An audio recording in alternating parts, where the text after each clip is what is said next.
This week on the Jock and Nerd Podcast, Masters of the Universe arrives with muscles, magic, monsters, and Jared Leto doing whatever the hell Jared Leto does.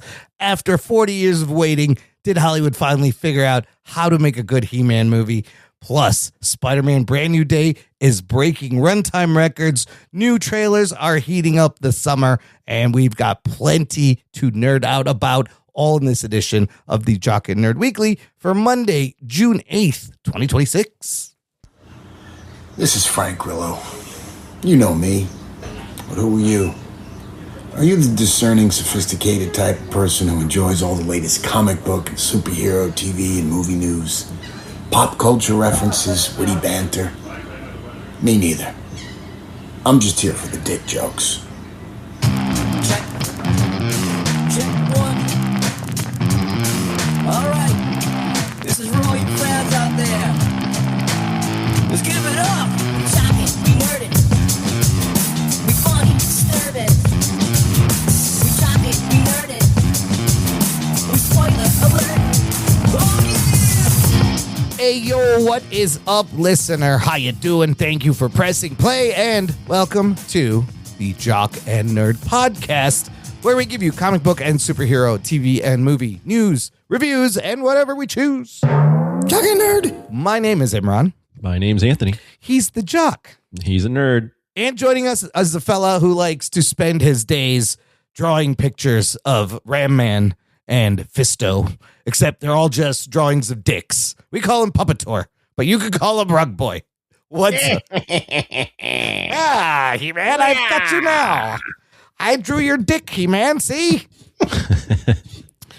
You can't name the dick Ram Man. That doesn't count. Let me talk about He-Man's smooth thighs. Yeah, there was a lot of Skeletor was into He-Man. It was kind of weird. We're going to talk about that.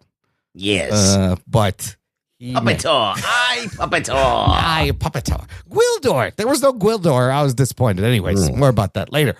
We got a fun movie to talk about, fellas, and a couple of trailers, a little bit of news. Let's dive right in. The Jock and Nerd Podcast. Well, looks like July shaping up to be kind of a big month for a Mr. Tom Holland here, as he will be in the Odyssey and Spider-Man Brand New Day back-to-back. Geek boner. Not really back-to-back, like a week apart. But that's kind of wild.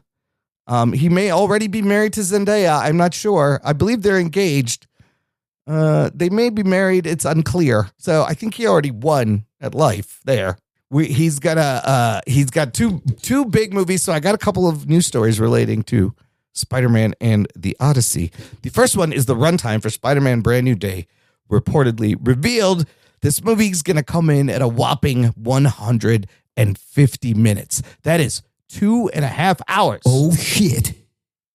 And you know what I say? Make it fucking 6 hours. Why you stopping at 2.5? Is that what you say? That's what I say. Make it double it, triple it. Give me a 6 hour. That will be the longest Spider-Man movie to date. 2 minutes longer than Spider-Man No Way Home. I think that's a good thing. I mean, length tells us nothing about the movie, but reaction to the length of this movie.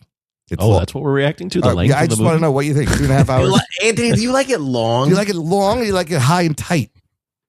Excuse me? I don't What are know. we talking High about? and tight. What are you talking I'm about? not sure. I switched to haircuts for some reason. Yeah.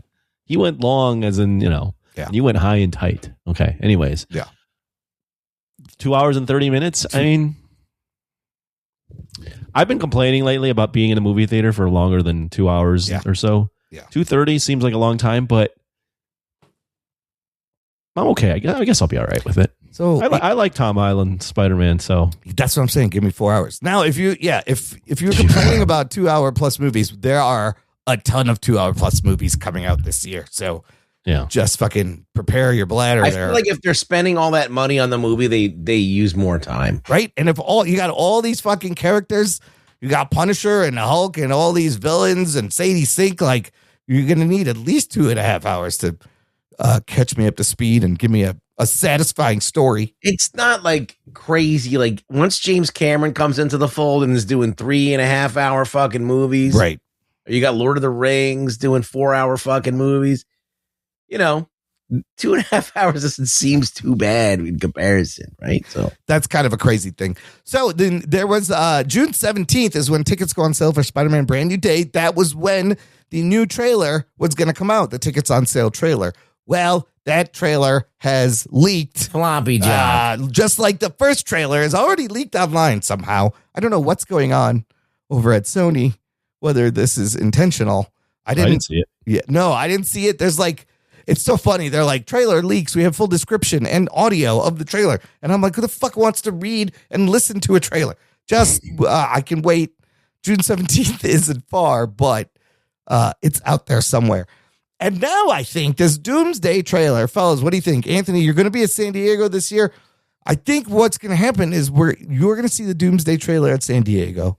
Then it will hit online just before Brand New Day comes out, and it will be attached to Spider-Man Brand New Day at the end of July. Seems to make the most sense to me.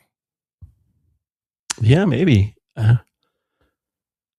What are we doing? Predicting when it's going to come out? I mean, I'm just jealous. You're going to be Hall H is going to be fucking pretty good this year, I think. Yeah, I don't know how long. I mean, I look forward to being in Hall H. The amount of waiting that we're going to have to do, I don't look forward to that at all. I mean, it was a long 2 days of waiting. Just to get into Hall H. 2 days. That's right. You told me the whole story. That doesn't sound like any kind of fun, but they got a lot to show. It's going to be crazy. Yeah. So I think we're going to do it, but I'm not looking forward to the waiting. Because then Spider-Man comes out right after that at the end of July. All right. So regarding the Odyssey, which comes out before the 17th, Tom Holland did an interview with GQ magazine. Some interesting things came out of that interview. One was that he had to call the head of Sony, Tom Rothman, to ask him to delay the start of production of Spider-Man Brand New Day so he could do the Odyssey because they both had identical start dates. And Sony was actually cool with it because what are you going to do? What are they going to say? No to him being in a Chris Nolan movie? They're not going to make him choose. Right.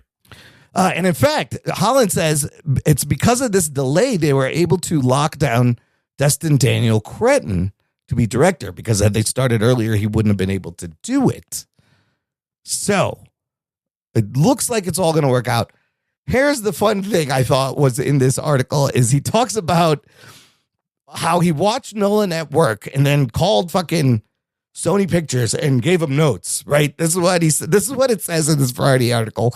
Watching Nolan at work also encouraged Holland to speak up about how his Marvel production should run. Holland said this allowed him to, quote, lay down the law on the Spider-Man set and, quote, and say, we're not going to come to set and figure it out. We need to know why we are making this movie beyond the fact that it's Spider-Man 4 and they make loads of money and we're going to just have a big summer. Why are we making this movie? And Dustin was super instrumental in that, but it was really just great to constantly be calling up studio and producers, Amy Pascal and Rachel O'Connor, who I love, and be like, well, Chris is doing it this way. This is how I think we should be doing it. Yeah, I'm sure the producers love that. Having Tom Holland call them from set of Odyssey and going, we should do it like this.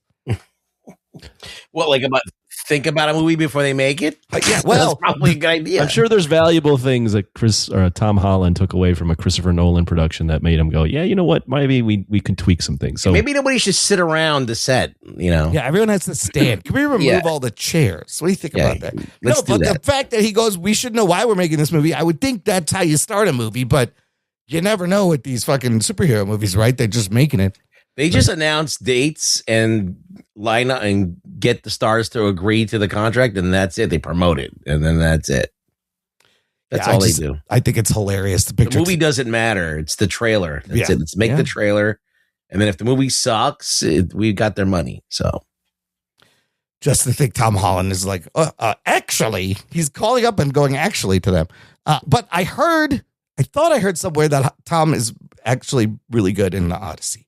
And he needs a role because everything else he's done outside of Spider-Man has not done anything. It's not been that great. This could possibly be maybe an Oscar consideration. Odyssey? Yeah. Oh, yeah. Right now, I mean, I haven't been on the Oscars as much this year, but I do think it's like one of the favorites to definitely get nominated and has a pretty good shot of winning. Yeah, But you know, no one's seen the movie, so that's right. also I'm wondering if Tom's performance can garner anything. Oh, him? Yeah, him Oh, specific. I don't know. You know, Yeah. Who knows? I think it's a big ensemble. I don't know how big his part is. right? He's playing Odysseus' son, so he may not be in it a lot. The Odyssey will be rated R, and this movie's runtime will be 2 hours and 52 minutes. So, Wow. bring a cushion. I don't know, some back support. Don't drink anything. Almost 3 hours there. But it's the Odyssey. It's epic. It's fucking. I will take Imodium before I go. It's Greek mythology without Greeks. You know. Yes. I'm sure there's some Greeks in there. Background. I don't know about that. Gaffer, the grip, maybe. Anyways, listener, join this conversation. Let us know, what do you think of the runtimes of these 2 very long movies that feature Tom Holland? And are you looking forward to the month of Tom Holland? You can join our Facebook group. It's called Jock and Nerd Nation. Jock and Nerd. It is a closed, exclusive group just for you. Also, make sure to follow us on our TikToks, Instagram, Twitter. X, YouTube. You can see some videos at Rugs. Need some more TikTok followers. Thank you for everyone who's been following us over on the TikTok. Do we have any followers? At Jock and Nerd 10 or 12. Oh. It's not nothing. Oh, it's because we never put anything out. Right. I need something to be mad about. Is there anything to be mad about? You'll find something. All right. Just look around, Rugs. There's so many things to be mad about. You're telling me you can't find something to be mad about. Please. I could do something about the master of the universe. This whole society is built on rage baiting right now. There's plenty to be mad about. I got a couple of trailers here, fellas, I wanted to discuss and share to a pair of movies that both look really interesting, all coming out on the same day, September 4th. Whoa. We're going to have to make a decision, just like this coming June 12th. We got Disclosure Day and The Furious on the same day. It's been a long time since 2 movies that I want to see have come out on the same day. I think it hasn't happened since pre-pandemic era when there was tons of movies coming out every weekend, right? Doesn't that seem weird? What? That it used to be weekends where there'd be multiple movies would come out and you're like, I kind of want to see all 3 of these, and they're all coming out the same day. Yeah. And it would happen all the time. Not anymore, but twice. Anthony's watching the game. I know. Anthony's a little. I'm watching the game, and I'm reading up on Cartagena, Colombia. So Jeez. Who's winning the game there? Spurs are winning. I think they're up by 10. Oh, I've shit. got Oh, my God. 3 things going on at this point. Oh my God. Well, shit. Anthony, if you could focus for a second, I want to talk about this trailer for this movie called Onslaught, Oh yeah, sure. because it is directed by Adam Wingard of Godzilla X Kong fame, right? Yep. Starring who's in this? Adria Arjona, Rebecca Hall, Dan Stevens, Alex Pereira. is one Alex of them. Pereira, Michael Biehn. Oh my God, Reginald Bell Johnson is in this. Fucking Carl Winslow's in this. Holy shit! And it appears to be what it starts out as a military movie turns into kind of a sci-fi story about super soldiers that are programmed to just kill and almost look like slashers. What'd you think of this? It's like Universal Soldier, Yeah. but it's like a horror vibe. Yeah, that's the vibe I got. I actually found the trailer to be a bit chaotic Yeah. because you have this girl, Adrian Arjona, who's clearly an assassin or some sort of trained person, and then all of a sudden the trailer does a 180 and it's this monster killer robot human thing. Yeah. And then then back to her, and then she's the one that's going to take him down. It was kind of a weirdly cut trailer, in my opinion. Yeah, she's buff enough to take down these super soldiers. I don't know. She's shooting guns. She's got large guns. It's time for a strong female lead movie. It is time. Finally. It's finally time where a woman is going to be able to take down all of these big badass destruction robots, right? I thought this looked like a lot of fun from A24, but yeah, like you said, it starts as one thing, and then I'm like, is this a fucking horror slasher movie? What the fuck is happening? And then it just she looks badass. I can't wait for her to fucking. I have some anticipation for it. I think it might be fun. Yeah. But this next movie is something that I feel like is going to be fucking either amazing or terrible. The next one, what Ruggs is talking about, is the trailer for a movie called How to Rob a Bank, Also coming out September 4th, this one directed by David Leitch of Deadpool and Fall Guy and Bullet Train. So you know the action's going to be decent. You got Nick Holt, Zoe Kravitz, Anna Sawai, Christian Slater, Pete Davidson, John C. Reilly, who I always love seeing. He is great. And this one, Ruggs, describe what this movie's about. It's about bank robbers that have a fucking Twitch stream or something. Yeah, YouTube channel. And they film themselves robbing banks. And so they're robbing banks. I think they're doing the Robin Hood thing where they're stealing from the rich, giving to the poor. Yeah. But they're also celebrities. Yeah. And there's a guy, obviously, who is trying to get them, capture them. And he uses this woman who is a hacker to try and figure out what they're doing because they're leaving a digital footprint as they're doing these. This, again, also looked like a lot of fun. Remind me a little bit of Caught Stealing, but maybe a little more kinetic. What do you think, Ruggs? You're on the fence? You know, you could go either way. I feel like I don't want to say that it's going to be awesome. Yeah. Because I'm hoping that it's awesome because this is like, feels like it has so much to do with our time right now. Yeah. It feels like it's a very now movie. It's very much about the income inequality and all that type of stuff, the viral shit. And who's robbing who, right? Are the banks really robbing us? I feel like it could be like a more fun one battle after another type thing. Sure. Or it could completely fumble and fall on its face if it's overtly like political or it just doesn't, it hits the wrong tone or whatever it is. There's some dangerous ground there, but hey, it's a good risk and it might pay off. So I've never caught wind of this movie until I saw this trailer and I was like, oh, how did I not know about this movie? So yeah, David Leitch. I'm all in on this. Anthony, what'd you think of this trailer? Does it do anything for you? There's a lot of, I mean, this definitely has a unique spin on the robbing the bank and streaming it, which Ruggs mentioned is relevant or feels like a movie of this time, which is nice. There are a ton of movies though that have this sort of stylized like graffiti and then talking to the camera about what's happening and narrating and these over the top characters. So I'm on the fence on this one. I wasn't as enthused. I also seen David Leitch films like Atomic Blonde to me is a disappointing movie. Fall Guy to me was a disappointing movie. He's done I don't think he's done like a great action movie. He's done kind of just the mid action movies.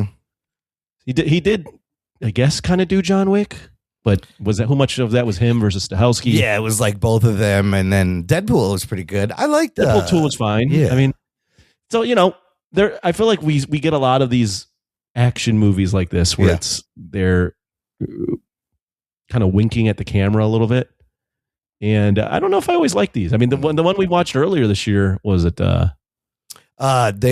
one? Well, there was the one with that was like more of a horror movie. They Will Kill You is what you're thinking? Yeah, that is also more horror, I think, is considered. And then the other one we got that was sort of winking at the camera was the one with fucking, what's this guy's name? The one we saw earlier with the guy with Comes from the Future. Oh, the Gore Verbinski one. Yeah. What the fuck was that called? Jesus, I can't remember now. Don't Die, Good Luck or something. Good luck, have fun, don't die. A little bit Caught Stealing, and then we always talk about the Boy Kills World. Yeah, so you get a lot of this stuff. And to me, they're always, I never really am like, yo, this is the one. Yeah, right.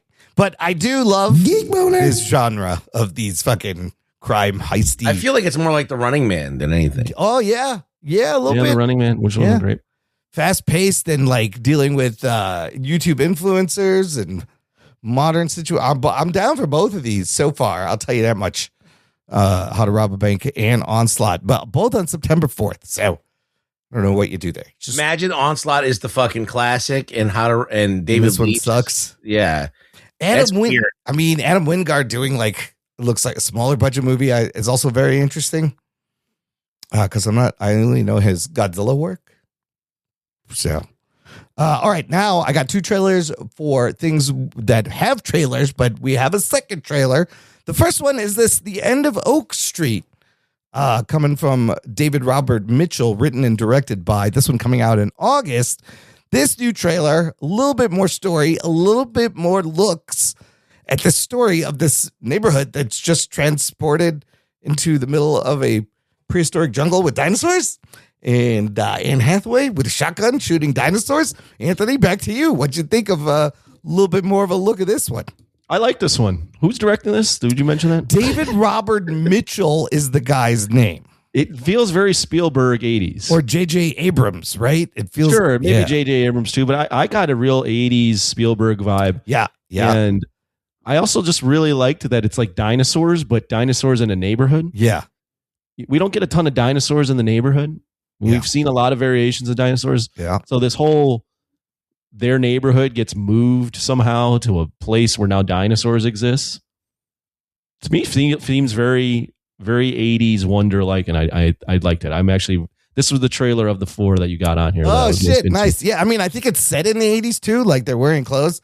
Ruggs, how much you want to bet? They're wearing clothes. It's set in the 80s. They're wearing clothes. You know, in the 80s when they wore clothes? We used to wear clothes in the 80s. Listen, if sometime in the way future, that statement will make sense when people stop wearing clothes. I'm so busy laughing, I can't even react to any of this. I'm like, Ruggs, what'd you think of this trailer, and how much do you want to bet they don't ever like explain how this whole fucking neighborhood has moved there? So that's what it seems like. They might not explain it. I feel like that if they do explain it, it's going to be weak ass explanation anyway. Yeah.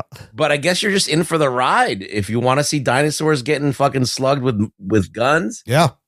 I mean, you were just talking about how Jurassic Park is like kind of like has the dominion over all dinosaur shit, and like some, you know how many fucking shark movies that come out a year? Like, it's the only good looking dinosaur shit. You know, they tried with that primitive war in the Vietnam. I don't think that one was really good, but it's like they own the monopoly and the license on dinosaurs. And I was like, why doesn't somebody else do a dinosaur thing? And this is a great way to do it. Like you said, Anthony, put them in a neighborhood and explain it this way, so that it kind of makes sense, but that's different. Now, if the dinosaurs were wearing clothes, would you think it was in the 80s as well? No, if the dinosaurs are wearing clothes, it's the 40s. What timeline is that now? That's the 60s. Okay. No, I don't know.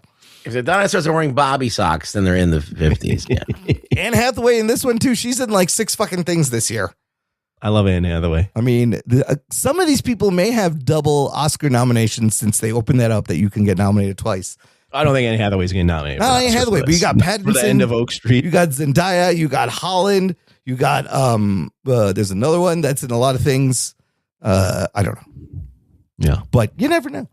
And then finally, tickets are on sale for Supergirl, and they have put out a final trailer with a little more story, another look at Lobo. Ruggs. Let's go to you this time. Did you buy your tickets? Did this make you want to buy tickets? What did you think? I bought 11 tickets. Oh, you bought 11. That's very good. Yes. To support the movie. Yeah. Good for you. Because I think that we need more movies like this. Yes. That, are, whatever. Slightly, I feel like this is going to be slightly better than Superman. I feel like it's going to be slightly more enjoyable. I don't like the story beat that the dog is the reason that she's doing this. Well, it's the dog and that girl. It's like two things. It's not just so, but I think it's going to be better than Superman. I have a feeling. Well, Superman's like a low bar to jump over, first of all, because I think that movie's like, it's just okay. Yeah.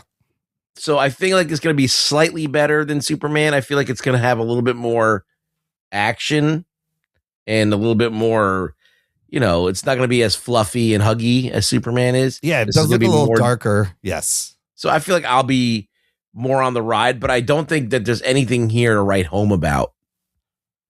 I feel like they edited it really nice and they put it together really nice. Yeah, the trailer is great. The best trailer out of all the trailers so far. Yeah, Lobo riding out of the fire on the bike is fucking great, right? You see that shit all day. Anthony, did this move the needle for you at all? No, I feel like at this point I just want to see the movie. Like we've seen a lot of the trailers. Yeah. The reveal in this one was just the corn sweat. What's his name? Yeah. I'm very off today. Corn sweat. Corn sweat. Yeah. David Corns are wet. Yes. Yeah, him. Yeah. They showed that he's in the movie. Yeah. But yeah, that's all I got. So look, I'm watching this and it looks very similar to the movie we're about to review. It's got the same kind of Guardians, Thor Ragnarok, vibe. I will get to the box office of that movie. Didn't do well. Does this have a bigger name recognition than He-Man? Supergirl? What do you think has a bigger name recognition? Well, I think she got a shout out in the first Superman, so she's already got a little bit of a layup. That helps, yes. So I'm like, this is just as an obscure kind of IP as Masters of the Universe in a way, and they both are kind of they're both like similar, like early Marvel vibes, right? Well, I think Supergirl, I don't think many people read Supergirl, or like the general populace like read Supergirl, but they just know what Supergirl is because it's just Superman with tits. So it's like it's a little reductive, Rugs, but yes. Well, I'm just saying, like, if you don't know what Supergirl is, you've never read a Superman comic or whatever, you still know who Superman is. Yeah. And then by proxy, you would be able to figure out what Supergirl is. You're not like, you can guess what she is, right? She's Superman's other half, right? Or another version of a female version of relation, Superman. Yes. So that gives her marquee value beyond like He-Man, which is a little bit more niche to people who grew up in the 80s during that time where He-Man was huge, right? So, and a lot of people have missed the boat on He-Man. So, it's a different thing. So I feel like Supergirl is going to have more name recognition and the power of DC and the comic book nerds behind it. June 26th. So a couple of weeks. Will it open? Now I'm like, is it going to open bigger than Masters of the Universe? Because like you just keep thinking I feel like it's going to open at 50. Okay, that would be better. Yeah. But we're getting close to that one. Lots of movies coming this month. We'll watch as many as we can. Let's take a break here, fellas. Play some promos? We're going to play some promos, and we're going to come back and talk about He-Man, Masters of the Universe review. That's awesome. Right after He-Man. It's pronounced He-Man. You go He-Man and you go, Masters of the Universe. Fuck off. We'll be right back. He-Man. After these messages, we'll be right back. Attention podcast listeners and YouTube watchers. I'm Logan, the host of Mostly Superheroes, a weekly pursuit for the world's best stories with an emphasis on live-action superhero stuff. Every week, join me, PC Mike, The Giggler, Scotty Scoop, and Carrie as we talk MCU, DCU, books, TV, movies, and more. MostlySuperheroes.com is where you want to be. Watch us on YouTube, listen where you get your podcast, and we'll see you Sunday on Patreon. Enjoy the rest of the show. Have you ever been reading through a stack of comics and thought, maybe I should see what this Arkham Asylum game is all about? Or been playing Marvel vs. Capcom and felt like you were at a real disadvantage since you didn't know who half the characters were? Well, Play Comics is the show for you. I'm Chris, and each episode we take a look at video games based on comic properties and how well they stick to that source material. So whether you know the comics and want to know how all these games work, or you know the games and want to find out where all this craziness came from, go check out Play Comics at playcomics.com or wherever you find your favorite podcasts. Jock and Nerd.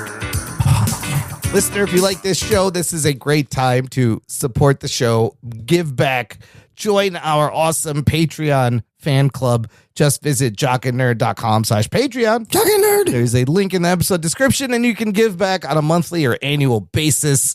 And for as little as $3 a month, gives you access to an exclusive podcast feed where the shows come out early. There's instant reactions to movies, bonus movie reviews. You can also join us for our monthly Discord virtual hangouts. The next one will be Thursday, June 25th. You can pick a movie for us to review. There's a tier where you get a special t-shirt. Lots of fun stuff over at jockandnerd.com/Patreon. Check it out today. Okay, fellas, let's get into this week's movie review. We will be discussing Masters of the Universe. Here is your spoiler alerts. Strap yourselves in, you fucks. Spoiler time. Special He-Man edition of spoiler alerts. Of course, this movie is based on the toys, comics, cartoons that all started back in my youth in 1982 from Mattel Corporation. The makers of Barbie needed a boy toy, and they came up with He-Man. Here's all the He-Man content that's out there that we've had since 1982. It's kind of a lot. The original show ran from 83 to 85. Then She-Ra, Princess of Power, runs from 1985 to 1987. Then you get the New Adventures of He-Man in 1991. Then you get this really great series, He-Man and the Masters of the Universe, 2002 to 2004. That's the best one. It's fantastic. It is easily probably the best one out of this. Then you get a She-Ra show in 2018, 2020. I think that's on, the rest of these are on Netflix. Then you have Kevin Smith's Masters of the Universe Revelation come out in 2021 through 2024. While simultaneously there was another He-Man show. Remember, Ruggs? Yeah, and no one watched it because it was Another terrible. show on Netflix that was rendered completely differently called He-Man and the Masters of the Universe. Not horrible. Not confusing at all. But as far as live action, this is the second live action adaptation of He-Man. The first, of course, being the terribly fun and campy 1987 film with Dolph Lundgren. And perhaps the most important piece of He-Man content out there is our episode of What the Fuck Happened to Masters of the Universe, episode 232, Jock and Nerd Podcast feed with Matt Dalhauer. And Adam Morris joined us on that show because he is a huge He-Man fan. So anything, just go listen to the What the Fuck Happened, 232, Jock and Nerd. This movie directed by Travis Knight, who directed Bumblebee, and Kubo and the Two Strings, written by Chris Butler, Aaron Nee, Adam Nee, and David Callahan. On Rotten Tomatoes, the movie currently sitting at a 67% tomato meter, 88% popcorn meter. Metacritic has it at a 51, Letterboxd 3.2. And here's where everything kind of crumbled. The movie was made budget around $170 million, some places $200 million. Let's just dive in to the weekend box office, because last week we talked about the crazy 1-2 punch Obsession's Backrooms pushing Star Wars down and how that movie Obsession kept going up. I knew it was going to be 1, 2, 3, 4, Scary Movie, Masters, Obsession, Backrooms. I didn't know what order. Here's how it went down. Opening at number 1, Scary Movie actually takes the number 1 with 55 million domestic, 105 global, only on a $30 million movie. Masters of the Universe opens at number 2 with only 29.3 million domestic, globally sitting at about $55 million on that 170 budget. Not great. Backrooms drops 68%, opens at number 3, but it's still made 212 global, 135. So it did great numbers last week, and this is respectable. Obsession comes in at number 4, and in the 4th week, it doesn't go up, which would have been crazy, but it only drops about 7%. It pulled in another $25 million. It's been consistently pulling in like $24, $26 million every week. So that movie sitting at domestic 152, global 224 million for Obsession on week 4. So meanwhile, Star Wars number 6 only has made 155 domestic, 293 global. Michael is at almost 900 million. $898 million at number 7, and then number 10, Devil Wears Prada, hanging in only the total 215 million domestic. I don't have the why did you skip 5 and they were weird movies. You want to know what they were? Sure. So number 5 was something called The Amazing Digital Circus, The Last Act. It's a viral web animation finale. It's a Fathom event. It's not even a real movie. Okay. And then it was Star Wars, Michael, The Breadwinner, Nate Bargatze, number 8. And then Pressure with, what's his name? Number 9, about D-Day, Normandy. Brendan Fraser. So, okay. But scary movie. I'll tell you, there was a lot of kids, young people at my theater. They weren't going to see fucking Masters of the Universe. That's for sure. I'll tell you that right now. They went to go see Scary Movie. Yeah. And Backrooms and Obsession. No doubt. They weren't in there. Star Wars is really getting hammered right here. Star Wars is done. That movie's done. We'll talk about that. Masters of the Universe cast, top cast, Nicholas Galitzine playing Adam/He-Man. You got Camila Mendes as Tila, Idris Elba as Duncan, Man-at-Arms, Jared Leto as Skeletor, Johannes Hakur Johannesson, I believe he's from Game of Thrones, as Fisto, Jean-Jui Zhang as Ram Man, Alison Brie as Evil Lynn, James Purefoy as King Randor, Morena Baccarin as the Sorceress, Kristen Wiig here as the voice of Roboto, and spoilers, fun cameo by Dolph Lundgren himself, the original from the 1987 movie. This movie is PG-13, 2 hours, 21 minute runtime, 220. Anthony, what happens in Masters of the Universe? Oh, Masters of the Universe is about some castle somewhere out there that gets taken over by Skeletor. Grayskull, God damn it! Have some respect. It's taken over by Skeletor, and this sword has a bunch of power, but it's with this little bitch boy, and it gets sent to Earth like Thor's hammer, and then he's got to find it, and he's obsessed with swords, and he gets the sword, and he wants to take back the castle in the sky from Skeletor, and he has to learn how to utilize the sword, gain the trust of all the people out on that planet, like Fisto and Ram Man, and also a hot girl with a nice booty, and that's the movie. And it's about some 80s bullshit that you guys really like. It's about him becoming He-Man. Yeah, that too. Okay. You weren't on our What the Fuck Happened. Just give me your backstory with He-Man. What did you know about him? Nothing. Literally, only because of you guys. Yeah. Here's what I know about He-Man. Only because you guys talk about it like it's something. And I have the meme of Skeletor, like the moving GIF of him like at the sky. Yep. That's about all I got. And then the guy's name's He-Man. Yeah. I don't know any of the names of anyone else. Yeah. Nothing. I literally zero. Okay, great. This is great. It's this and Thundercats. The two things, you say those two names, I'm like, those things sound stupid. Okay, this is actually fantastic. So with that in mind, when the movie ended, how you feeling? I liked it. Oh, shit. Oh, shit. Only because, here's the thing, I don't know shit about it. I don't know anything. But it made me laugh. It was, once I understood what the tone was, the first 20 or 30 minutes, I went, I don't really like this at all. This is so lame. But once I realized it's actually intentionally kind of lame, I was like, all right, fine.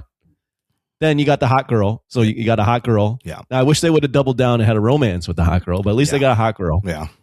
And I thought Skeletor was pretty funny. Yeah. So it made me laugh. There was enough ridiculousness where I was like, okay, I understand what they're going for. And they had a hot girl. So that's it. It's got all the ingredients. It's just, I mean, I had no expectations. I had actually not even I had low expectations. You had zero. Yeah. I thought this was, it's not even that I thought it was going to be zero. I thought it was going to be horrible. Yeah. We all thought it was going to flop. And remember, every week we're like, can this possibly be good? I don't know. So there you go. Interesting. Okay. Rugs, give us your He-Man history. Oh, you went into it on his Patreon. I was 8 years old when He-Man toys came out. Yeah, me too. And I read the you were comics. 25. Stop. So when He-Man the toy came out, there was a commercial. It was very, very mystical and wrapped and shrouded in mystery. And it came with these comic books. And He-Man was a barbarian that was given the power by the sorceress to beat Skeletor. And there wasn't any kind of Adam, Prince of Eternia, or any of this like colorful bullshit. It was actually dark and scary. And I thought it was badass. And I couldn't wait for the cartoon to come out. And when the cartoon came out, they fucking ruined He-Man. And I fucking hated that cartoon with a fucking passion. And it made everything silly. And I was like, wow, this badass thing with this fucking tiger that he rides a fucking tiger. He has an axe and a sword. He doesn't even kill anybody with the sword. He doesn't do anything badass. This sucks. And I love muscular fucking. This is the first muscular. Like I was into like Rocky. Yeah, it was the age of Schwarzenegger. Yeah. And like, muscled guys and the Hulk and all that stuff. So I was like, this figure was so different. It was like this cock diesel dude.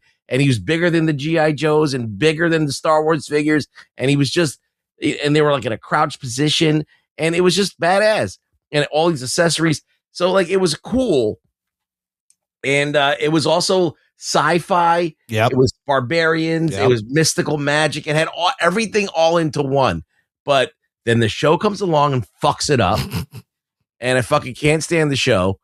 But I thought the figures were like my favorite thing when I was a little kid. Okay. And then until the 2000s when they rebooted the show and they actually gave it He-Man a real story, that's when I was like, okay, they've made me like they made me like the Prince Adam stuff in this series.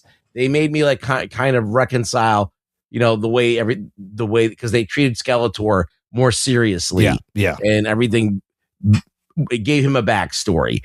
So that 2000s thing was cool. And then they fucking abandoned that and they went back to all the stupid shit again. So, I never liked this namby-pamby kind of like, flamboyant He-Man that's silly. I liked the toy when I got it. For that year, that toy was this mysterious fucking crazy shit. It had all these comics in it. Yeah.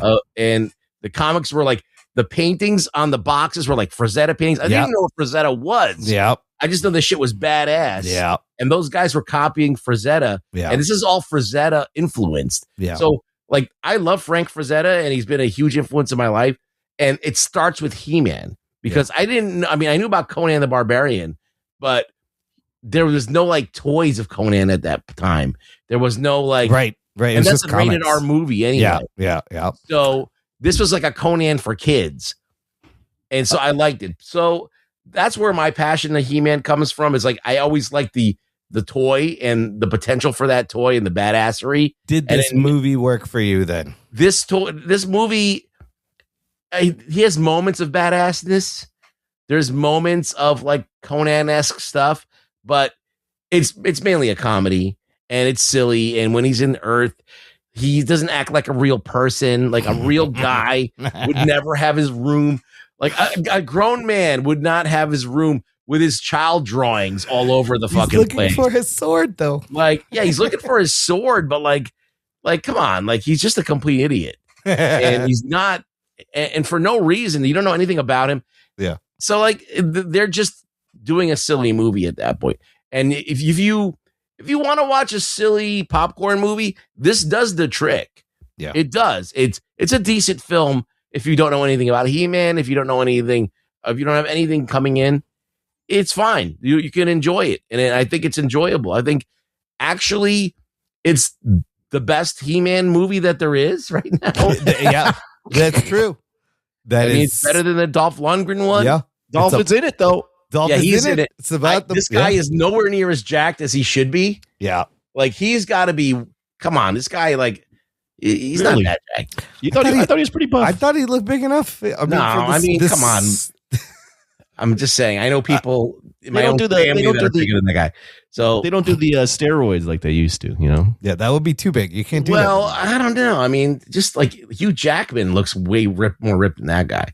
I mean, even the guy who played Thor, he looked more like He-Man than this. Hemsworth did get bulked up. I mean, you need like an Alan Richardson, really. Yeah, I mean, you really need like a fucking dude that looks fucking. There's like not a lot of those guys out there in the world. Yeah, but.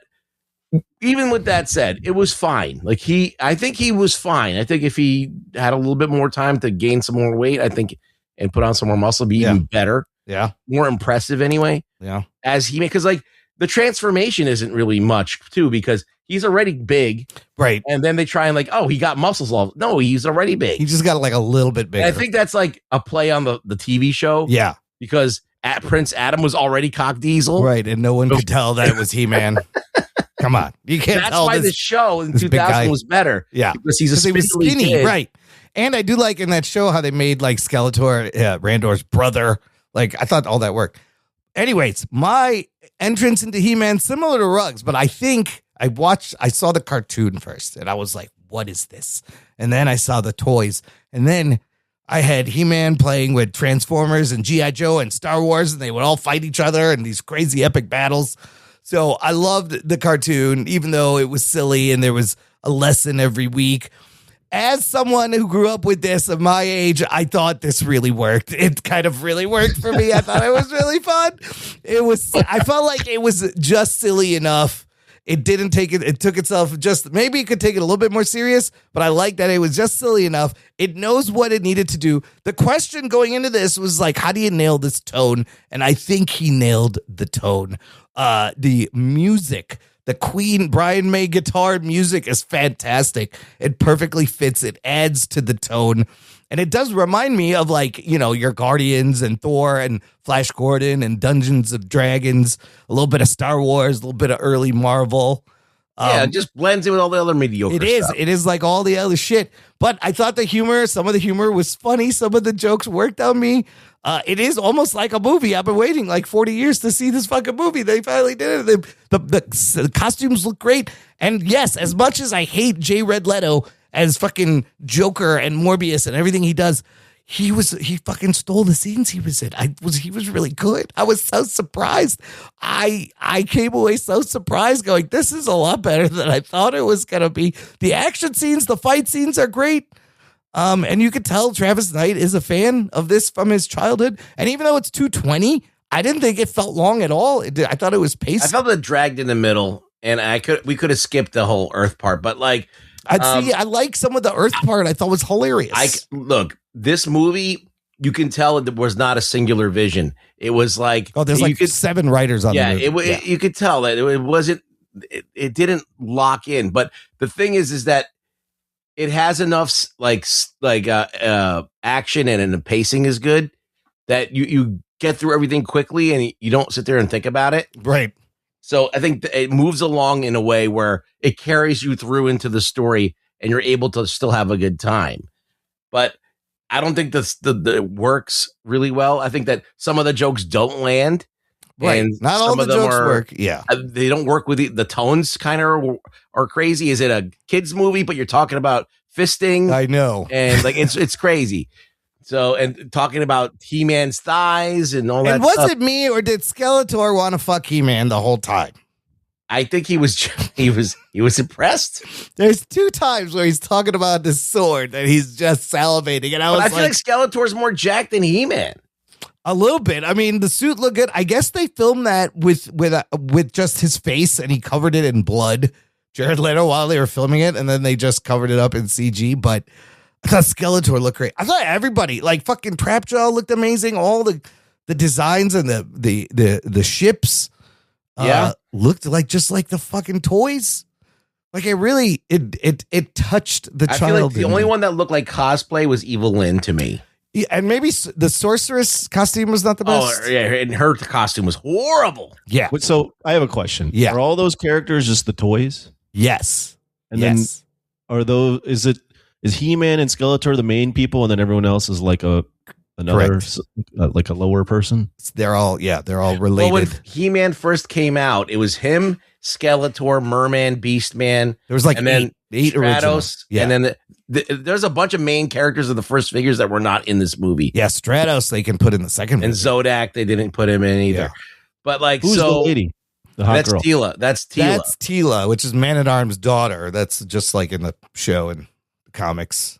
Yeah. Oh. Tila came out in I think in the second round. Yeah, Camila Mendes was very cute, and they did a lot of fan service for that. They put her in the bun, a few times, and there's some she good. She wears her hair Easter up egg. in the show, so there's some good Easter eggs. They also do. They mention Marlena is from Earth.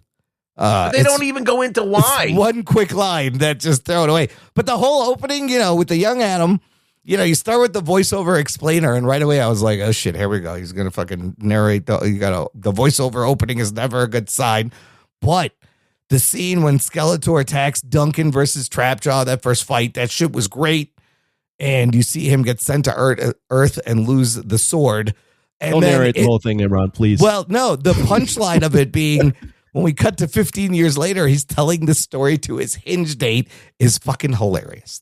She was hot too. She was hot. She was very attractive. Yeah. And I was like, oh my God, that is funny. He's just telling everyone. But realistically, why would you go around telling people all this shit? Yeah, this is It's not real. It's just silly. Yeah. Yeah, And there is an that's where you have to like buy into the fact that the tone of this is just yes. not serious at all.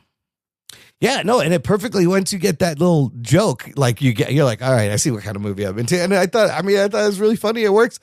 There's weird running bit about his roommate watching like rom-coms but hiding it from him. That was kind of weird. That really had nothing to do with that. anything. Doesn't make any sense because like he's such a namby-pamby. Like, why would he be embarrassed? Like, you know what I mean? Like, so, but it's all like, about like if he was really manly and he's like, oh, I don't want my manly roommate to see me watching these shows. I mean, it just doesn't make sense. It's a confusing message, but they're trying to talk about masculinity in some form, right? And I like that the fact that he's been working in HR has kind of like softened him or made him try different ways to resolve conflict. Like that shit was kind of funny. And well, he was never a fighter to begin with. Right. Not like the rest of them who were training or like Tila. They were leaning and they were clearly leaning a direction because his name is He-Man. So they were like, okay, how do we make this a thing where it's like now we're making fun of it? Well, we're going to go the opposite direction. We're going to make him a sissy or a namby-pamby and make him in HR and have them use all these like HR terms and all that. So I'm hearing I got what they were going for. It's very simple. It's not really a commentary on anything. They were just like, the name is silly. Let's just go the other way. I love the pronoun on his nameplate, and the girl's like, where he's like, I'm hearing a lot of truth talking, but not a lot of truth listening. Just bullshit. And then she's Amina being so passive aggressive and trying to be a boss was great. That was remember? Do you know where the name He-Man comes from? No. Charles Atlas. Remember that dude? So in comic books, there'd be this ad about like how to do exercise so you don't get sand kicked in your face. The kid getting sand kicked in his face at the beach. It says like you can be a He-Man if you do these exercise. Well, so that's where they got the name. Fun Easter egg here: when he finds the sword in that store, there's that barbarian. It says Torok, the barbarian. That was the original name, original design. That was He-Man's original name, Or He-Man is the very first design. It was too close to Conan, so they made him blonde. Yeah. They took away the helmet. Yeah. But then that whole scene where Beastman shows up in Tila on the highway, like I thought that was fucking great. That was a very fun action scene, and Beastman looked really good. It was fine. I thought that was fine. I enjoyed that. I enjoyed Tila. Tila was good.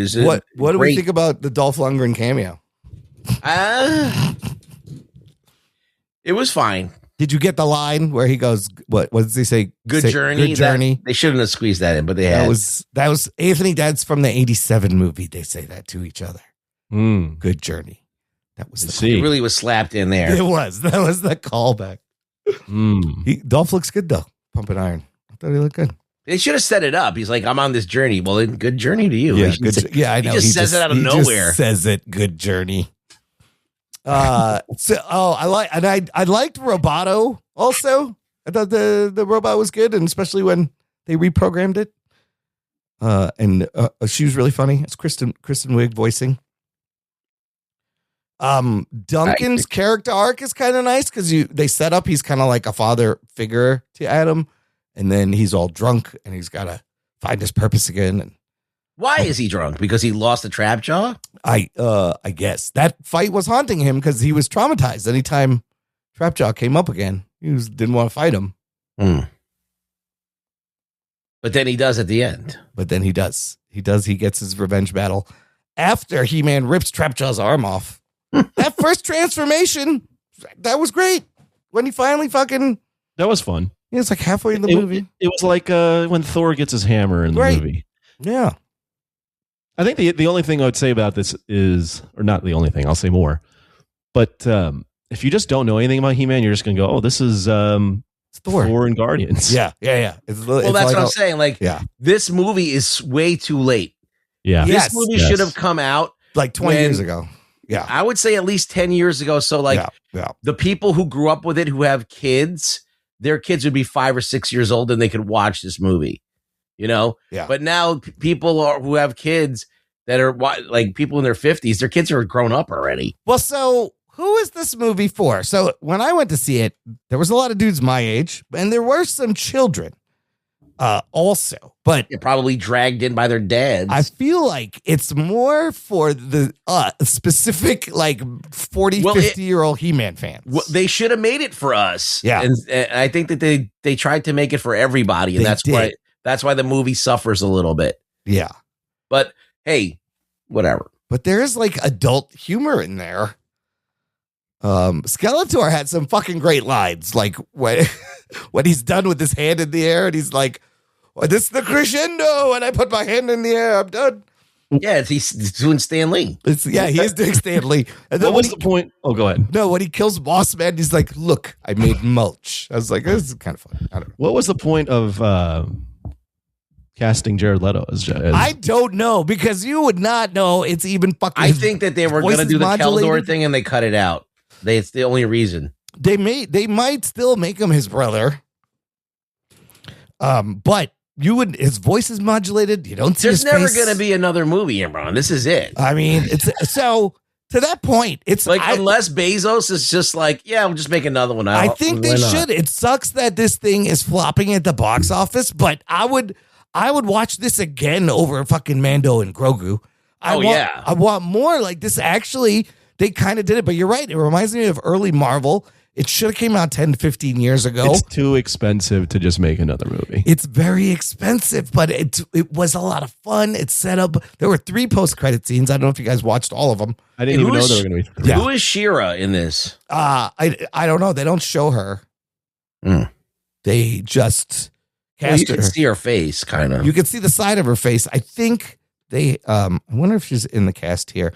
You didn't. Yeah. So the first stinger, Anthony, was that Orko. Did you see that where that little floating guy comes out and he's like, and he gives you the lesson. Yeah. Like, yeah. So that's straight from the cartoons. Orko would come out at the end and be like, "Here's the lesson today, kids." And dude, every time a character came out, I was fucking smiling. I was smiling the whole time. I was like, "Oh my god, this is my fucking childhood." Fucking Orko. When they played the He-Man music at the end and they're all laughing like they do at the end of the commercial, at the end of the cartoon, I was like, this is fucking great. The second post-credit scene was about She-Ra, and you see Hordak's castle, and She-Ra is his twin sister that was kidnapped at birth by Hordak and raised in Etheria, and she's a badass warrior. So you could do, and there's tons of She-Ra fans. You could do She-Ra movie. And then at the very, very end, they do a post-credit scene that is similar to the post-credit scene in the 87 movie, which in itself was an early post-credit scene.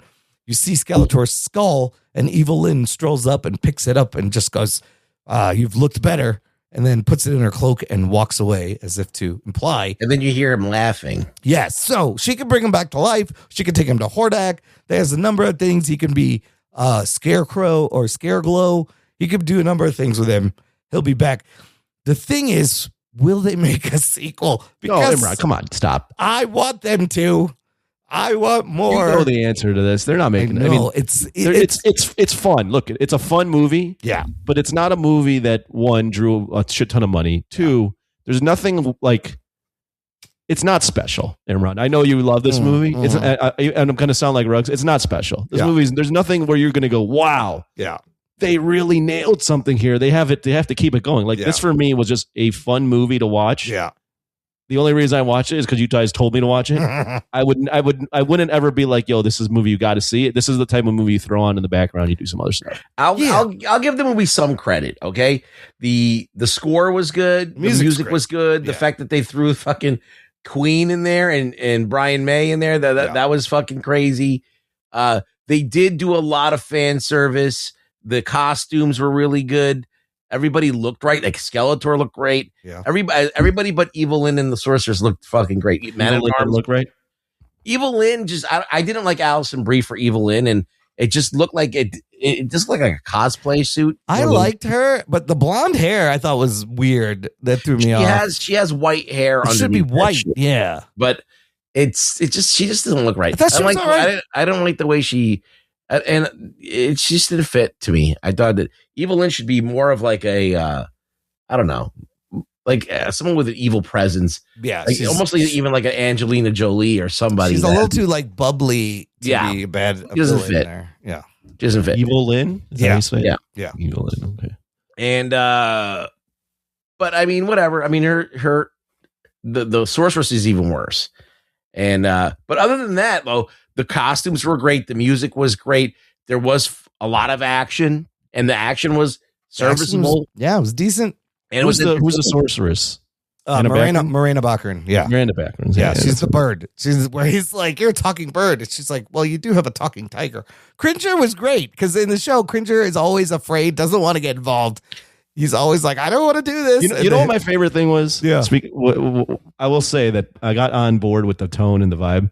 I liked when, I don't know how it made any sense, but when he's fighting He-Man and they're going through all of his memories or his life. Oh, yeah. Oh, yeah. And Skeletor's just dressed up in Yes. like normal clothes. Where he's in eating the his office. ass. Yeah. In an office and a bunch of other spots. And it's just like, this is so stupid and ridiculous. It This was is great. different. It was different. Yeah, because he stabs him and then he goes in his head to fuck with him.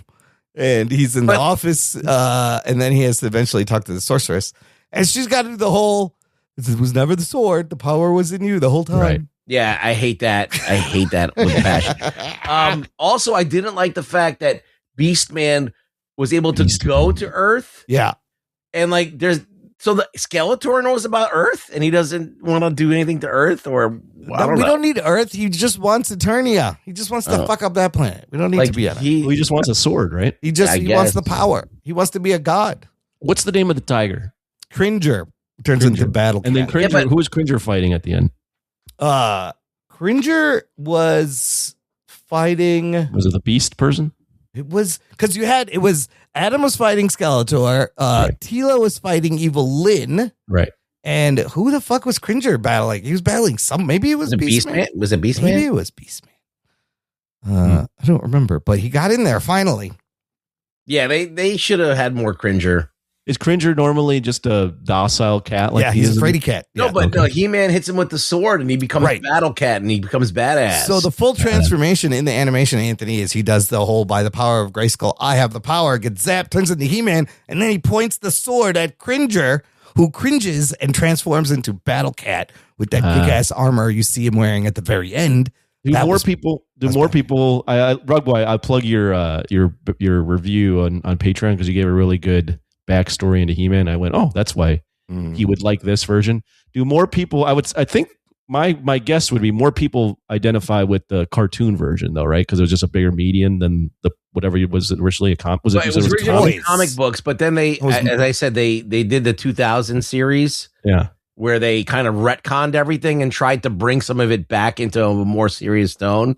Yeah, and so that version is okay if you're going to like a version of He-Man with all these, because you got to remember, when they launched He-Man, there was no thing called Ram Man or Fisto or whatever. It was just very simple, like He-Man, Beastman, Merman, right? And that was it. Like they were just very elemental, like easy names for kids to remember. And then they started doing like B-Man and fucking all these fucking really like Lobster Man, like and Moss Man, like they would just add man to everything. Yeah, Merman's in there. I think more people the most know popular medium would probably be the show, right? I think the show that was on in the 80s, the toys. The show that was on in the 80s was on every day after school. Yeah, you'd come home and you'd watch it. They made like 1 million episodes, 5 days a week. So even though they said it's like 1 or 2 seasons, it's a ton of episodes. Yeah. So and we ran for 3 years. Those things they were trying to syndicate it, so it would be on all the time. Yeah. And so it was constantly on. So yes, that's where most people got He-Man was from. And not only that, but they discovered that girls were watching He-Man because they made it so flamboyant and so silly they made that the girls She-Ra. liked it. It wasn't like, even though there were these muscle-bound guys, girls were watching it. So they made She-Ra. Yeah.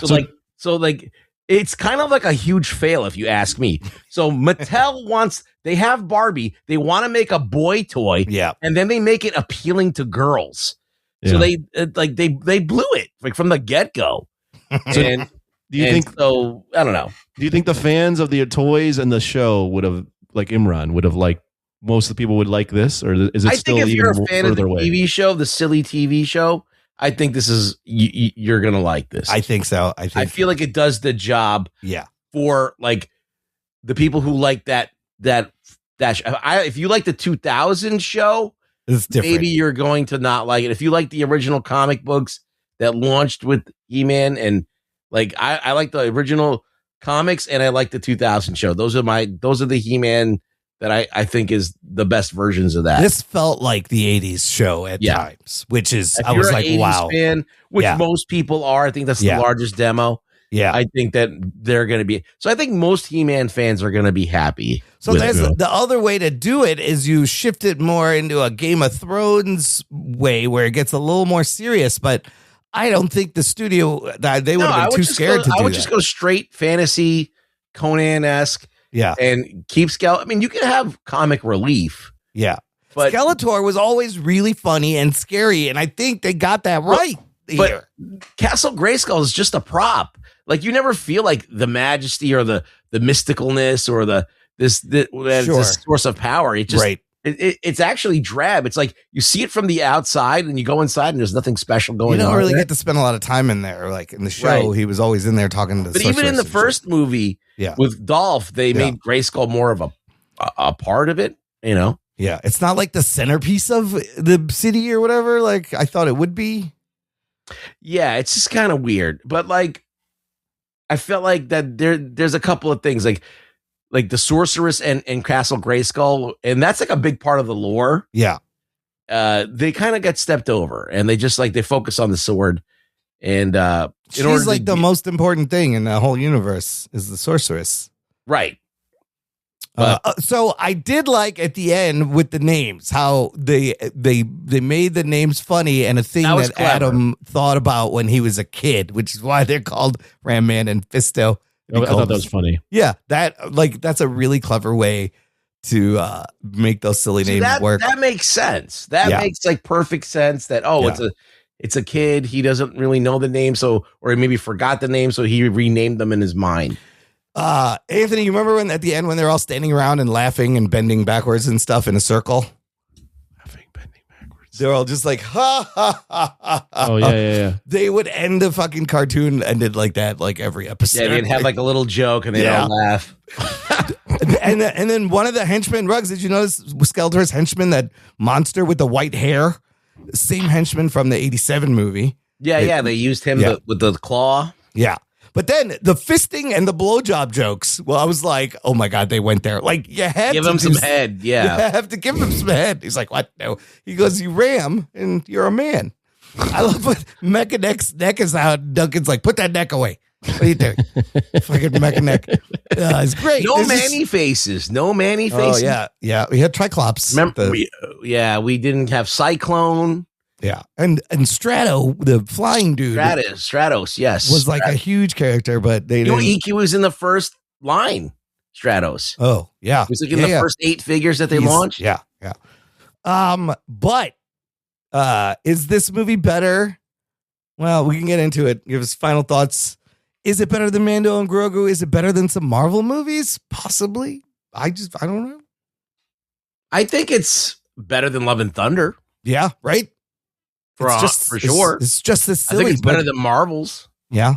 I think it's better than Mania, maybe. It's probably better than like the bottom 10, 15% of Marvel movies. Yeah. But the problem is though, like Ruggs said, there's nothing, unless you are just a huge He-Man fan. Yeah. There is nothing that sticks out where you go, oh, this looks different than 30 Marvel movies I just saw, plus everything else that's out there. It's just the fact that the movie's so late, and then all of these other Marvel movies have already done He-Man better. Like Thor Ragnarok. And Thor Ragnarok have done it already. Like, you know, the fish out of water Thor is cooler than fish out of water Adam. Right. It's just better. Like, yeah, and then the what's we call it? The guy that Carl Urban plays in Ragnarok, like the executioner? Yeah, I think that's him. Like he's doing the whole bit that like they're trying to do with the He-Man characters. Yeah. But they did that. Thor Ragnarok came out 9 years ago, 7 years ago. So I don't know if it did a good job at turning on kids to this IP. It's, you know. What do you mean? They had Head and Fisto. They had Fisto and Head. Give them more Head. I'm going to fist everybody. Of course the kids are turned on. What are you talking about? You put fisting jokes in there. They're all showing up.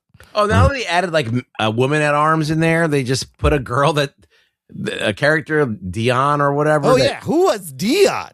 Yeah, they That was like a new. I think They that's should a have new, cast a real like known actress in that role. new Like, character, and that's not a. I think it's a new character. I don't remember a Dion. yeah, no, I think no. It's like they did that for the movie to add another girl. But yeah, no, all the action was decent. Let's get to the important question. There are several roles for Frank Grillo in this. If you ask me. Frank Grillo. Who By could the be? way, do have to mention we are recording Monday, June 8th. Today is Frank Grillo's 61st birthday. Oh, shit. Oh, my Happy God. birthday, Mr. Frank Grillo. Happy 61. Yep. Only 8 more years till you're 69. Well, you get to 6'7" sooner, so that's fun. Oh, he's got many big ones coming up. Ruggs, Grillo, you could put him, I don't know, you could put him anywhere, bro. Where? Grillo as Man at Arms.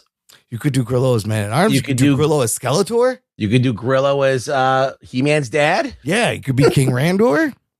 You could do Grillo as his roommate who watches as the fucking roommate. Notebook. He watches the Notebook. Anthony, any possibilities? What do you think? The one I thought of was you have him do Skeletor, but instead of him being the skull, like you just paint the skull on his face. Yes. No mask. What if he was Fisto?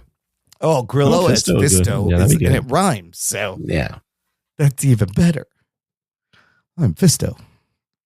Yeah, those are all fine. That's it. Yeah, I think that's a word. I think look, you could put Grillo in this Yeah, movie. I no think it makes it problem. better. I think it makes it better. I think it makes it 10% better. I'd rather have Idris Elba as Man at Arms, but Grillo would make a great Fisto, I would say. Idris Elba was good too. All right, Anthony. Final thoughts. Give me a number. I gave this when I came out of the theater, I said this is a 7. And I'm going to stick with it. I'm going to go 7 out of 10, as much as I'm hating on the fact that you want to make a sequel. What more? I was just pleasantly surprised. Yeah. I don't know if I actually would rate it a 7 when I think about it more in depth, but this movie doesn't deserve any more thoughts of like in depth anything. It's just a fun little movie. It's stupid. I enjoyed it way more than Mortal Kombat 2. I thought it was a better time. And I've only seen 15 movies this year, but it's in my top 6. Oh. That's all right. It's number 6. So I enjoyed it. The irony is, like, the ratings don't matter. People are going to see what they see because Scary Movie is 23% tomato meter. Opens bigger than this movie that's got a better rating, and it's probably a better movie than Scary Movie. 68 audience on the for a Scary Movie. So I just think that's ironic. Like, I think it was too late. Why did this bomb when it's actually kind of a decent movie? Same thing happened with Bumblebee, I think, though, too. And he does the same thing with Bumblebee. He gets the thing to look like the toys. That's what he's good at, Travis Knight. Ruggs. I think everybody should do that. Yeah. Finally, it It's looks very like simple. the toys. It's simple. It's right there. Ruggs, give me a number. What do you think? I think for the average moviegoer, it's a 7. But I think for me, it's a 6.5. So we're a 6 even. I like that. Okay. I think if you're just there to have a good time, I think you will get that. Absolutely. This is a great popcorn movie. It's fun entertainment. I'm going to go the other way. I think for the average, it's a 7. For me, I'm gonna give it an 8. Because they did it. I was like at like 7.5. I'm like, fuck it. You know what? It's getting an 8 because it was just fun. The music was great. They got the tone. That was my main concern. It's about, like Rugg said, it's about the best kind of He-Man movie you can make right now if you're doing something like this for, a wider audience. And Jared Leto didn't ruin the movie. Yes, that is the most surprising thing, is that I really enjoyed Jared Leto as Skeletor somehow. It was great. He didn't ruin it because you forgot it was him. You didn't even know he was in there. All right, let's do some news from the nation. It's time for news from the nation. It's time for news from the nation.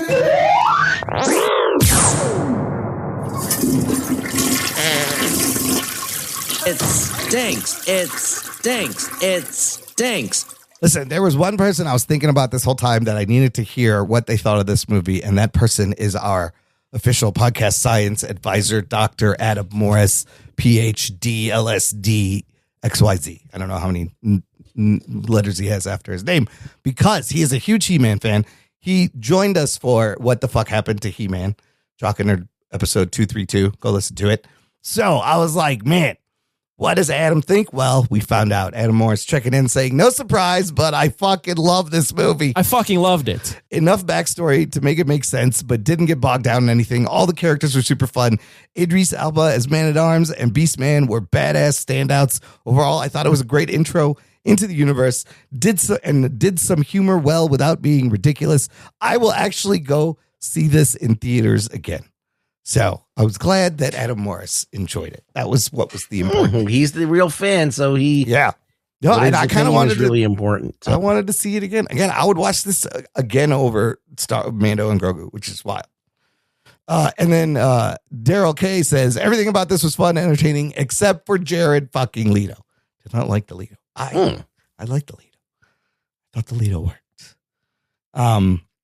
So, all right, let's end with what are we watching? Anthony, you turned in a instant review on our Patreon for... what are we talking about? No, just kidding. Obsession. Oh, shit. Okay. I finally got around to seeing Obsession. Here's what we're going to do, listener. All three of us have seen it, and now we are going to have a quick full spoiler discussion / review of this movie. So I am warning you, if you have not seen it, go see it before listening to this. I'll put a timestamp in. Here's your spoiler alert. Spoiler alert. Anthony, what did you think? My only wish is that I got to see it with someone that had Tourette's like Rug Boy got to see it with. Just kidding. That enhances the experience. Yeah, that would have been great. That would have been great. The only real regret is I wish I would have seen it in like a packed theater with a bunch of people. I saw it on a Sunday afternoon in the suburbs because I was at my mom's, and there's probably like 15 people in there, which for that theater is popping. 20 people maybe. Were they reacting?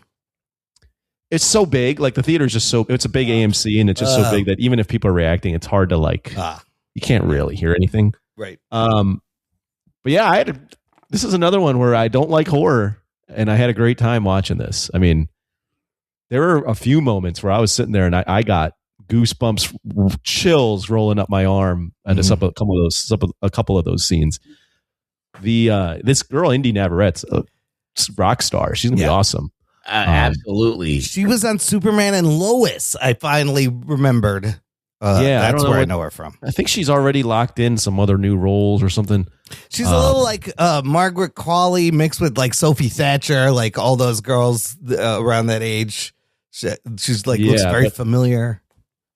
But I mean, her performance was just unbelievable. Yeah, unbelievable.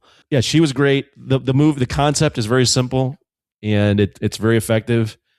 And there's just a sense of just complete dread throughout the entire movie, where it's just like, how do you escape this? This is, and then there's a lot of videos that I watched after because I went down a rabbit hole of like who the real villain is, because it's Bear. He's the villain of the story. Bear. Yeah, Bear is the real villain of the story. Yes. And, it's creepy. It's nerve wracking. It's funny at times. The way it's shot, it's very intensely like framed, and the way she's moving around. I mean, I was just very impressed with the whole thing. It's one of those where, like, similar to when I watched Weapons last year, I'm like, am I missing out on these fucking horror movies? Do I need to be watching horror movies? Because while I was uncomfortable and nervous, I would say throughout, and at times like, oh my god, it was fun. It was still a fun movie to watch. It's not as fun. The ending isn't as fun as Weapons, right?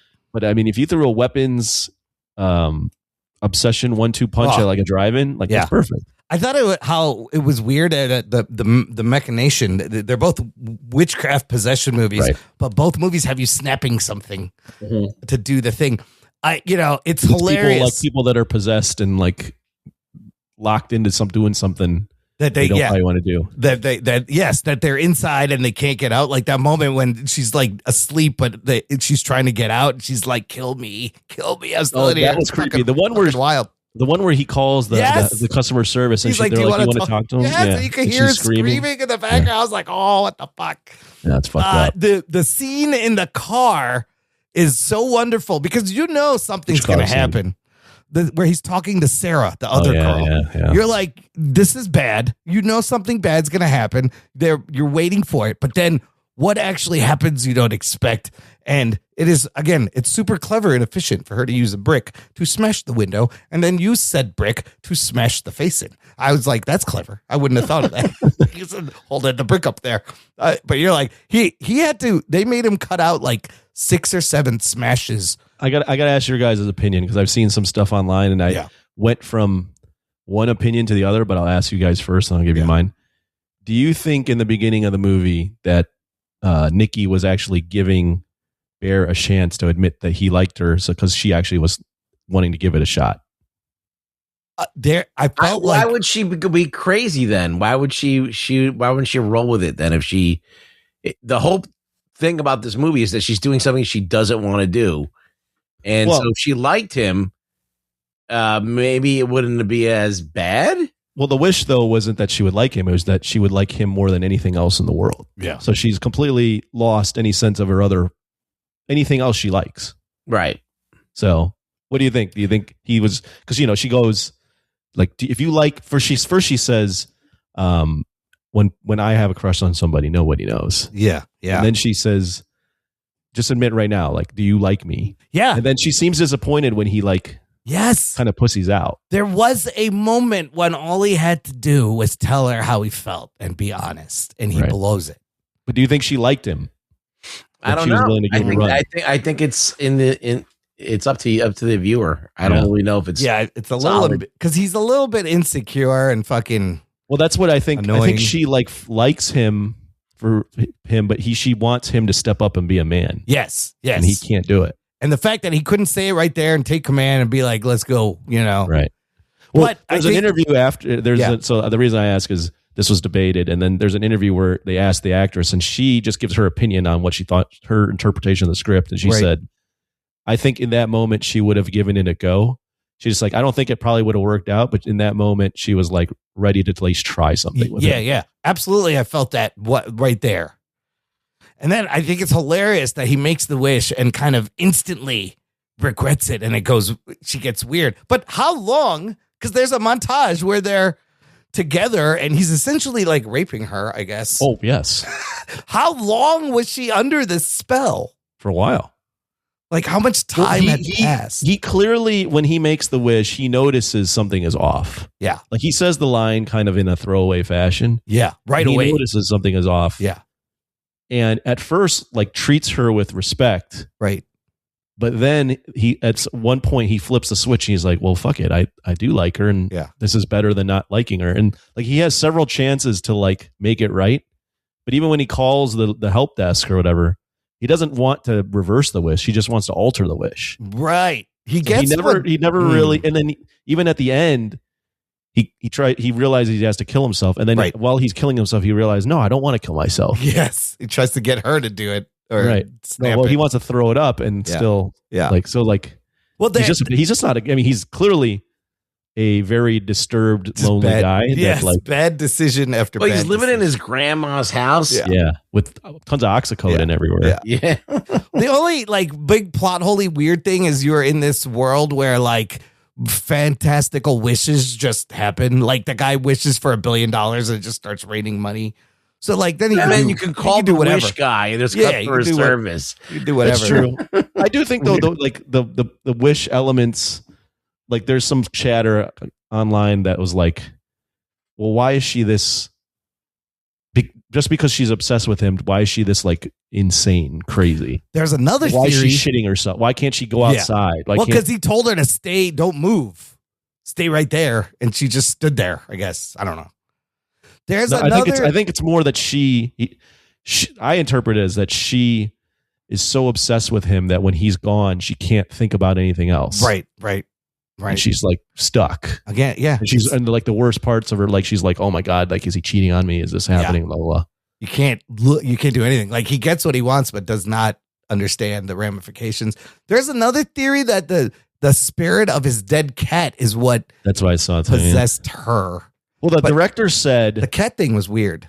The cat thing was real. The cat thing, that was another thing online. It was like, well, if she's obsessed with him, why would she cook his cat and make him eat it? Feed it to it. Yeah, that was that was crazy. weird. It's a little strange. That was weird. But the reveal on that when he goes, what's the verdict, cat? Yeah. Question mark. Yeah. And then you start to realize what it is. Like, oh my God. And anytime she just gets up in the middle of wherever and just starts going, no, Blinking around. no. You're like, oh, Jesus. I liked what the director said too, where he goes, it's not that the wish thing is evil. So it's not that the stick is evil. Right. Because you can wish for something like $1 billion or, it's the fact that he wished to change someone's personality. Yeah. And take all that's the evil part of it. Take all agency away from her. Right. And then imagine her. She's watching this inside. Once she comes out of it, all her friends are dead around her. And there was another thing that in his second movie, there's going to be a thing on the news where she is being charged with the triple homicide. Did you guys talk about that? That they're doing he's making another movie in the universe? No, what is it called? Ghosts. Anything but ghosts. Anything but ghosts. So the synopsis says 2 fake paranormal investigators must face actual ghosts when they're dealing with the deception of their own fraudulent business. So it's probably in this same universe he set up, right? Yeah. Is that going to be funny? It could be like a funny ghost. It's like Ghostbusters. So this movie has a dark comedy to it. Yeah. Oh yeah. It's funny and a lot of times and unnerving funny and like nervous funny, but it had some good humor. It was a good time. I want to see it again because the end was so crazy. I forgot that like she snaps the thing and it's too late. And I was like, wait, what the fuck happened at the end? She made a wish with the stick to make him obsessed with her. Ah. Oh, right. Yeah. To get back at him. To get out of it. Yeah. No, to keep him. Oh, right. Oh, right. Because she's under the spell. Yeah. And at that point, you either have to kill her or kill yourself, right? There's only 2 ways out of it.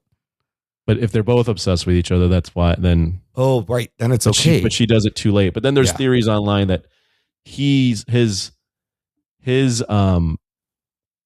unconscious self was still like, I have to.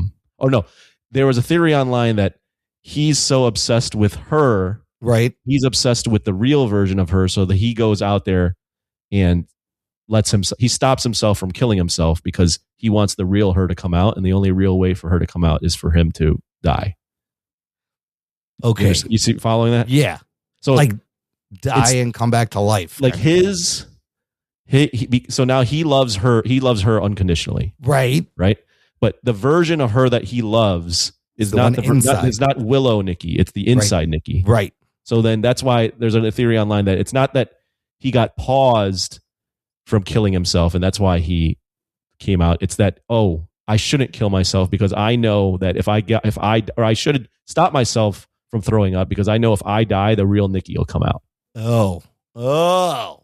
So like the wish actually made him save her and save her because it actually made him realize he likes her. That's a theory. That end was like it. I couldn't figure out. I was thinking about it. I was like, wait a minute, what the fuck just happened? Well, I initially interpreted as he just got locked in his trance and stopped killing himself, but didn't realize he was going to die because he was locked in his trance of just loving her. It's a good movie. They should do Obsessions Backrooms crossover. The next thing. You said Obsessions Backrooms isn't that great though. It's not that good. It's not. Obsessions. I didn't see it, but I think Obsessions is hard to beat. Yeah, it's a lot more fun. Did you Ruggs? The one thing you said was I hated it, but I liked it. Right? I hated it, but it's a good movie. I hated it the whole time. I fought that movie the whole time. But that's what makes you uncomfortable, right? These horror movies are scaring people. They're making you feel these things, and if you don't like it, you're not gonna like it. But that's the point of the movie. As our resident horror expert, did you like it more or less than Weapons?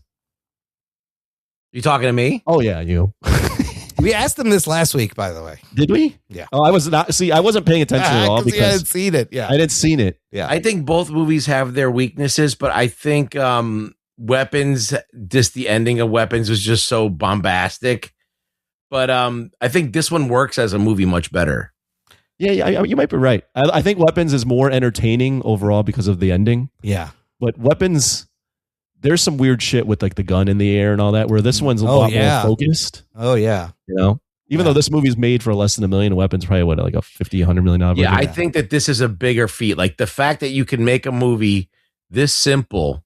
Yeah, but just I don't know how he like ratcheted everything up. It's just well made. And you found this new actress and this new cast, like all these new actors that we didn't know.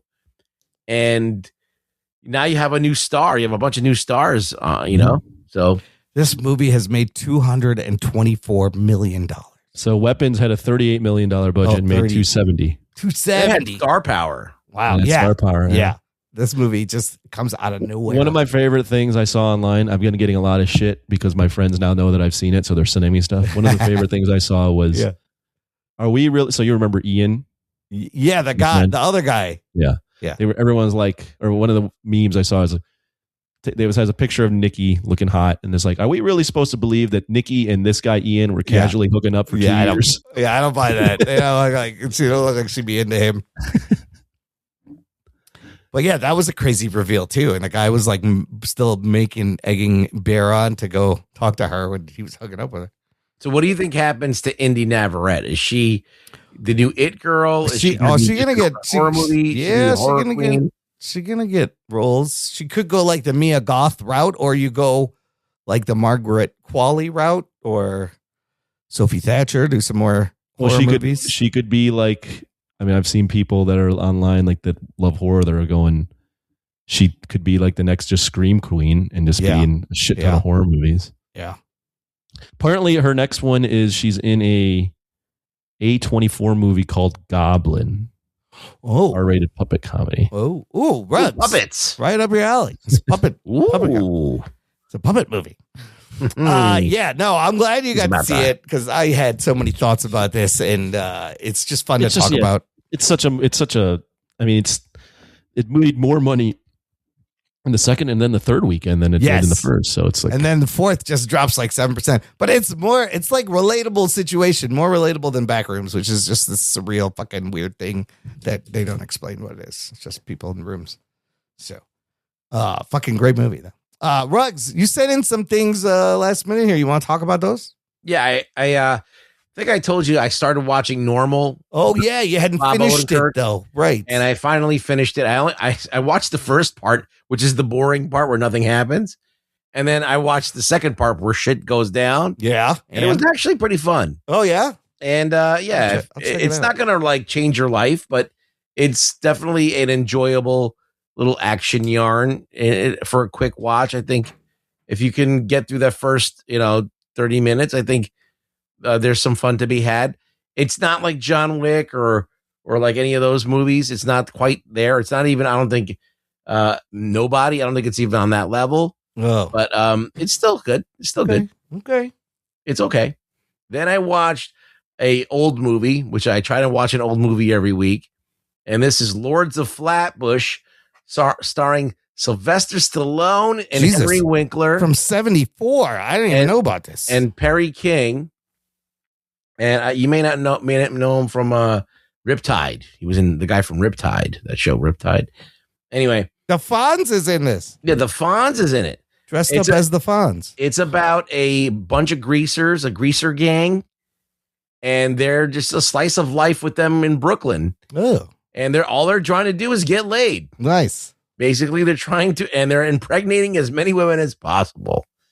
And Stallone, his character Stanley, gets a girl pregnant, and he eventually has to figure out what to do with this woman, and he decides to marry her, and that causes a rift between everybody who wants to just fuck around and steal cars and shit. And now he's kind of going into he's getting married and becoming a normal person, a real boy.